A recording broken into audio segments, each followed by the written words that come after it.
unexpected ba? Kaya kailangan tayo palagi ng daraw. Dahil kung hindi tayo, tama.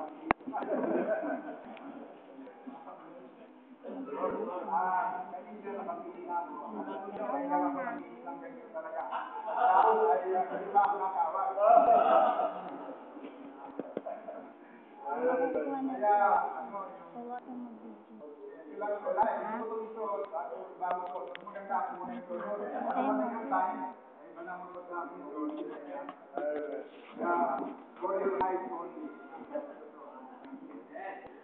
Pero dito lahat, ay nais ko sa inyo na ibahagi ngayong oras na ito ay ang tungkol sa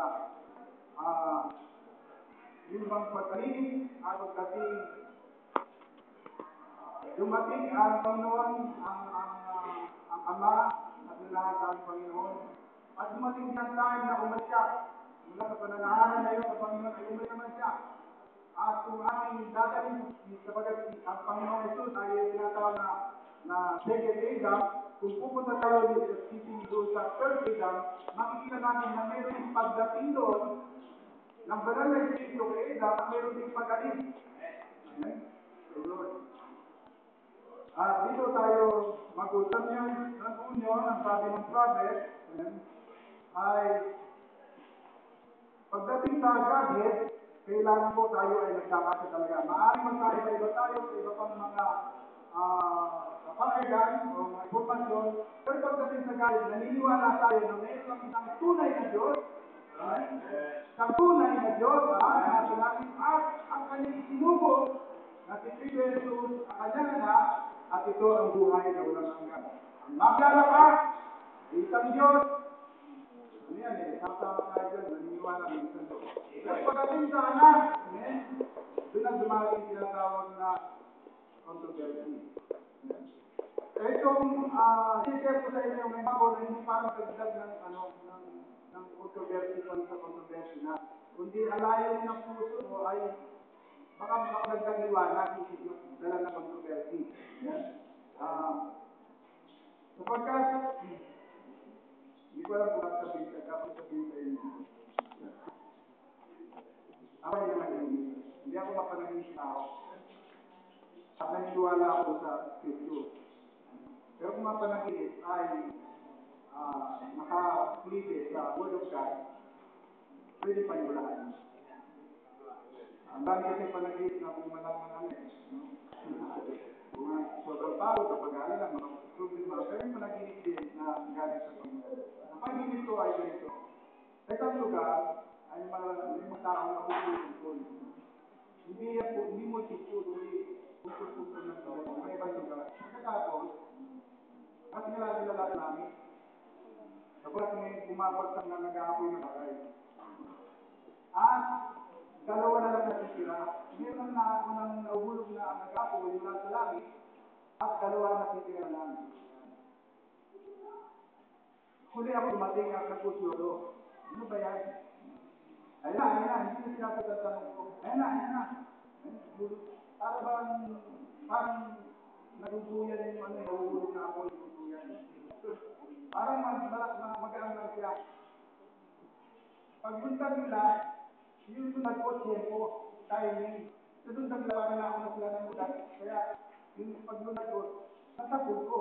Pagbaba ko, ang hawak ko ay dalawang pangin na kinigat. Parang doon na natapos ang aking panagin. Pero kung yun ay makakatulog dito sa ating investigation.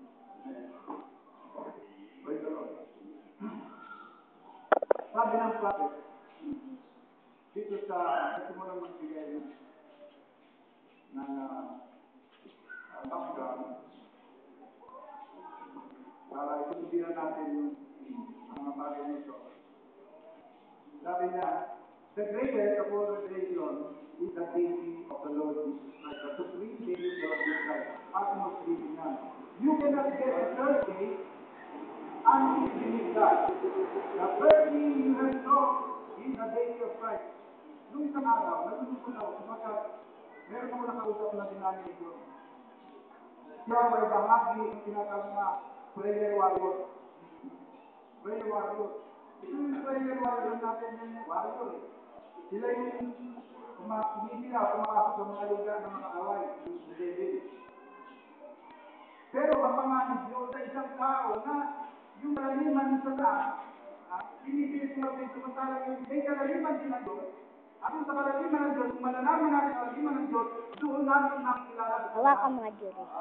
Itapat mo kay Pastor Pero Julie. simulan mo na, kung hindi naman lang, kung hindi mo naman nakikilala ang lubusan ng pagkakin ng Diyos, delikado. Kapag ang sabi nga, ang foundation ng pananampalataya ay kapahayagan kung sino ang Diyos sa panahon mo. Hallelujah. Ang sabi mo, Jesus Christ is the yesterday, today, and forever. May Jesus Christ yesterday, at may Jesus Christ today. At yung Jesus Christ yesterday, natapos na yung lahat ng patungkol doon sa Jesus Christ of yesterday, dito na natin ilalagay sa Jesus Christ of today. Amen. May promise yesterday, pero may promise na ng Panginoon. May promise siya sa darating, pero saan pa tayo nabubuhay? Sa promise na yun. Kaya meron lang sa naman ay yung promise na yun. Doon, nagbibigay ng inspirasyon at kanilahan atin, pero dapat pagtuloy natin pansin yung promise na yun. Amen. Praise the Lord. Ang propeta nagsabi na the most important revelation, capstone revelation, is the day of the Lord Jesus Christ. Hindi sinabi nga kapatid na namin the Holy Spirit. Pero pagdating Jesus Christ, siya ba'y tao? Siya ba'y Diyos? Siya ba ay naging Diyos at Angel? Siya ba ay yung bagay na Spirit, mananahan sa Kanya, sa kanubukan pa lang? Paano ba talaga? Hallelujah. Tayo mga kapatid ay hindi dapat ang dagdag. Nasusulat. Bawal yan ang Bible, bawal yan sa propeta. Ang sabi ng mga tao kay yung sabihin nila ang bagong revelation nila naman, sabi nila, wala. Sabi nila, nakikiyaan na yan, nakasulat na yan, kaya nakakatuhan ka bago. Unrevealed, pero yun ay nakasulat yan. So, ibang pag-aaralan tungkol sa Panginoon, hindi na pwede pag-aaralan niya ang Panginoon. Kailangan ito ay by revelation. Kailangan natin ang Panginoon na Espiritu para siya mismo ang magpapahid ng kanyang sarili sa puso natin. Kahit ang magaling ng ating preacher dito, tagaturo, kung hindi magkakaroon ng natawag na divine intervention o divine revelation, wala mangyayari sa pagiging. Hallelujah. Kaya, mag-pray tayo na ang Panginoon ay hihipuin ang kanyang salita upang ito'y ating naumaan. Hallelujah. Lord, dahil at sa ganyan ay mag-bless tayo, mapag-iinit tayo. Hallelujah. So, ano pa talaga ang Panginoong Jesus? Praise the Lord. Ang sabi doon sa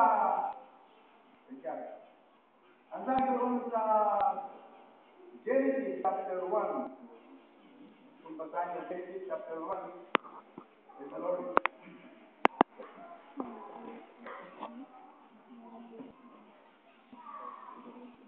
Chapter 2, verse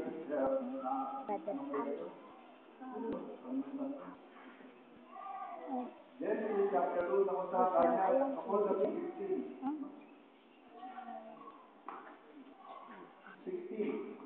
And the Lord God commanded the man, of every tree of the garden of Eden thou mayest freely eat, but of the tree of the knowledge of good and evil thou shalt not eat.